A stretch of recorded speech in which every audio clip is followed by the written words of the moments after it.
Job 31. I have made a covenant with my eyes. How then could I gaze at a virgin? What would be my portion from God above, and my heritage from the Almighty on high? Is not calamity for the unrighteous, and disaster for the workers of iniquity? Does not he see my ways and number all my steps? If I have walked with falsehood, and my foot has hastened to deceit, let me be weighed in a just balance, and let God know my integrity. If my step is turned aside from the way, and my heart has gone after my eyes, and if any spot is stuck to my hands, then let me sow, and another eat, and let what grows from me be rooted out.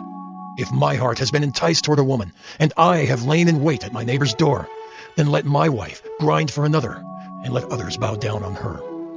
For that would be a heinous crime. That would be an iniquity to be punished by the judges.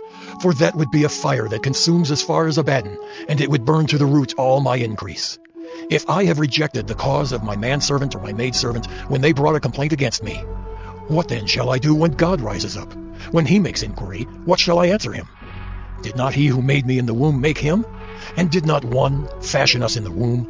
If I have withheld anything that the poor desired, or have caused the eyes of the widow to fail, or have eaten my morsel alone, and the fatherless has not eaten of it, for from my youth the fatherless grew up with me as with a father, and from my mother's womb I guided the widow.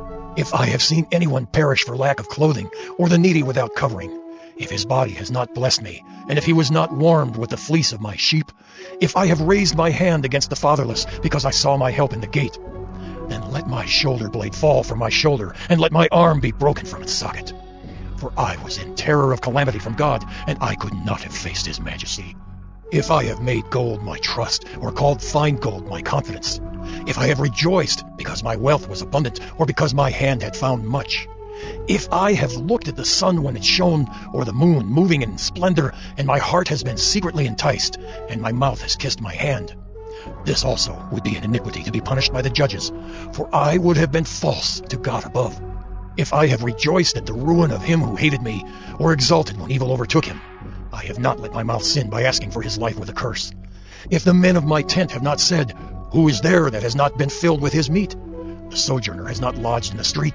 I have opened my doors to the traveler. If I have concealed my transgressions as others do, by hiding my iniquity in my bosom, because I stood in great fear of the multitude, and the contempt of families terrified me, so that I kept silence, and did not go out of doors. Oh, that I had one to hear me. Here is my signature. Let the Almighty answer me. Oh, that I had the indictment written by my adversary. Surely I would carry it on my shoulder. I would bind it on me as a crown.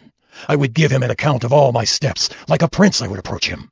If my land has cried out against me, and its furrows have wept together, if I have eaten its yield without payment, and made its owners breathe their last, let thorns grow instead of wheat, and foul weeds instead of barley.